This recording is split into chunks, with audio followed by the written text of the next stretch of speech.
को याद रख, जो चाहे कल्याण। दो बातन को याद रख, जो चाहे कल्याण। नारायण एक मौत को, दूजे श्री भगवान। दो बात को याद रखना चाहिए अगर कल्याण चाहिए तो। कौन कौन सी बोले? एक मृत्यु को और भगवान को। क्योंकि मृत्यु को याद रखने से कभी कभी एकांत में आंख बंद करके बैठ जाओ और मन में सोचो कि मैं मर गया हूं। और जब मैं मरा हूं तो कौन रो रहा है? सबसे ज्यादा कौन रोएगा? इस पे भी ध्यान दीजिए। अमुक व्यक्ति रो रहा है। लोग इकट्ठे हो गए हैं, लोगों ने इकट्ठे होकर के मेरे लिए टिकटी बनाना शुरू कर दिया है, मेरी लाश को उठाया जा रहा है। अपनी मृत्यु स्वयं देखना चाहिए। और जब इसका तुम चिंतन करोगे और फिर चिंतन करते करते तुम देखोगे कि मैं धधकता हुआ जल गया हूं और धीरे धीरे मेरी क्रियाक्रम सब हो गए हैं। अब धीरे धीरे जो लोग रो रहे थे वो नॉर्मल हो रहे हैं, अब वो धीरे धीरे जीवन जीना सीख गए हैं। अब मेरे बिना भी लोग हंस रहे हैं, खेल रहे हैं, सब काम चल रहे हैं। जब ये बात में समझ में आएगी तो लगेगा कि मेरी अनुपस्थिति में भी दुनिया चल रही थी और ऐसे ही चलेगी। तो मुझे क्या करना है, मैं किस लिए आया हूं, मेरा ध्येय जीवन का क्या है, यह विचार हमको करते रहना चाहिए। इसलिए अपनी मृत्यु का दर्शन स्वयं जीव करें तो भगवान में चित्त चिपके।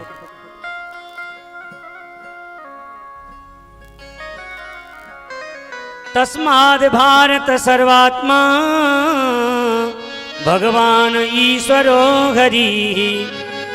श्रोतव्य कीर्तितव्य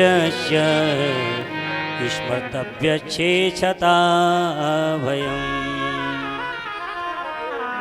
इसलिए हे भारत, अर्जुन परीक्षित को कहते हुए कह रहे हैं, हे भारत, तस्माद् भारत सर्वात्मा भगवान ईश्वरो हरिः। श्रोतव्य, उन ईश्वर हरि भगवान का ही नामों का, उनकी ही कथा सुने। कीर्तितव्य, उनके नामों का कीर्तन करें। स्मर्तव्य, उनके गुण गणों का स्मरण करें। ये तीन बातें बताई हैं। उनके नामों, उनकी कथा सुनना, उनके नामों का कीर्तन करना और उनके गुण गणों का स्मरण करना। सूरदास जी बड़ी सुंदर बात कहते हैं, अरे देखो दुर्गतिया संसार की, देखो दुर्गतिया संसार की। अरे सो हीरा छाणे हाथ ते, अरे सो हीरा छाणे हाथ ते, बांधत पोट विकार की। देखो दुर्गतिया संसार की। झूठे सुख में भूल रहे हैं, झूठे सुख में भूल रहे हैं। सुध बिसरी करतार की, सुध बिसरी करतार की। देखो दुर्गतिया संसार की। और जीव की कैसी हालत है, अपने कामों में कैसे मस्त है कि कोऊ खेती कोऊ बणिक चाकरी,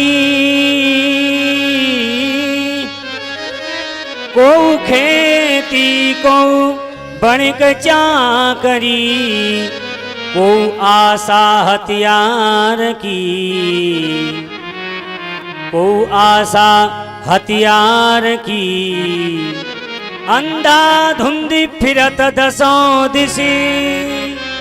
आहा, रजनीश कहता था, रजनीश ओशो रजनीश बोले, कभी मन में ऐसा विचार आता है कि अगर बहुत ऊंचाई पे चले जाएं और आकाश मार्ग से किसी शहर को देखना आप, तो शहर का जहां चौराया है वहां जाके देखो तो चारों तरफ लोग भाग रहे हैं, इधर वाले इधर को जा रहे हैं, उधर वाले इधर को जा रहे हैं, फिर इधर वाले इधर को और उधर वाले इधर को, और सब लोग दौड़ लगा रहे हैं।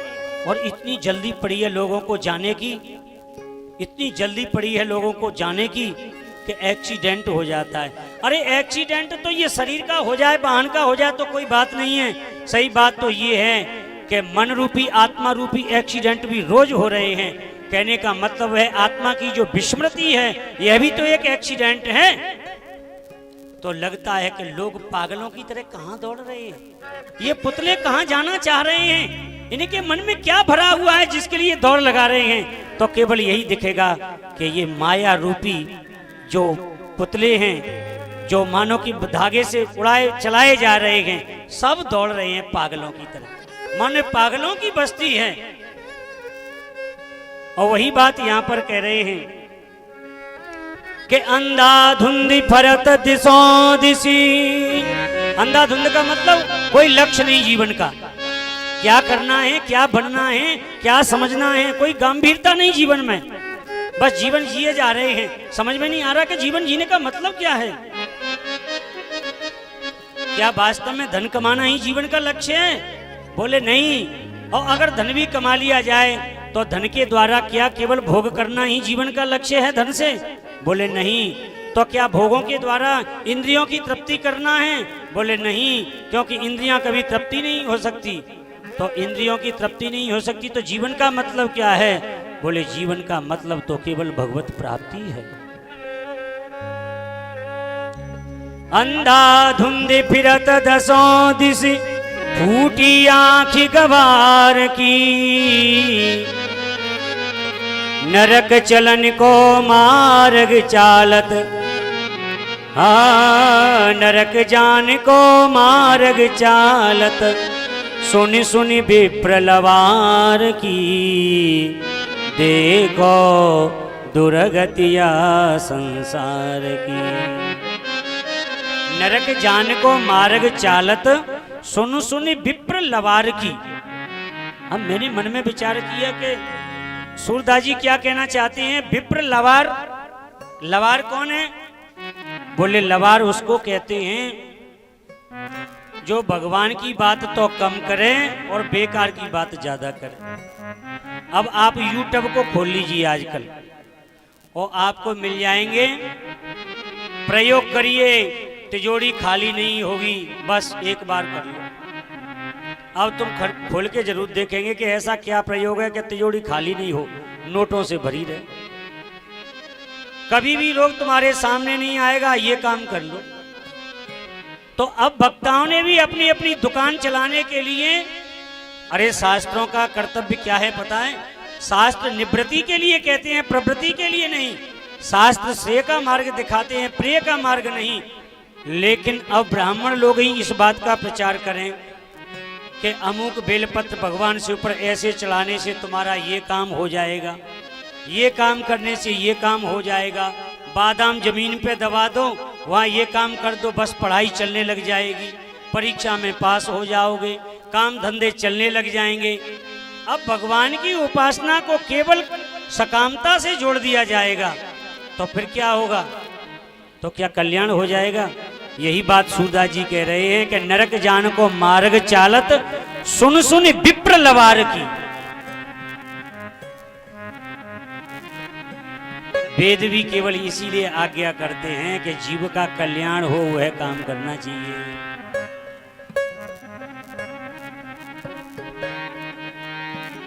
अब भागवत में आप इतने दिनों से सुन रहे हैं, कभी ऐसी बात आई कि ऐसा करो तो ऐसा मिलेगा, ये कहीं नहीं आई। तीसरा दिन है, केवल बात वही कल्याण, वही ज्ञान, वही भक्ति, वही भगवान की याद, यही बात निकल रही है।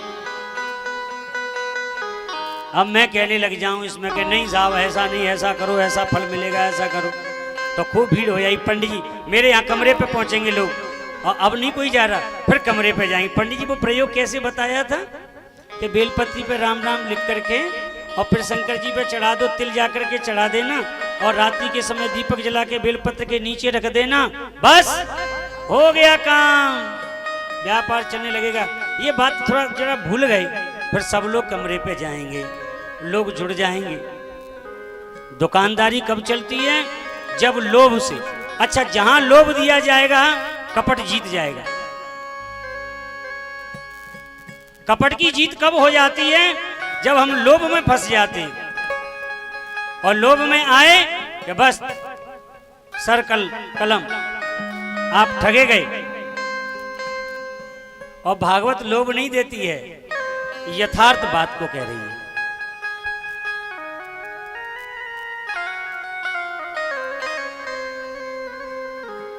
इसलिए प्रायण मुनयो राजन निर्वृत्ता विधि सेदत नैर्गुण्यस्ता रमन्ते स्म गुणानुकथने हरे। बोलिए भागवत भगवान की जय।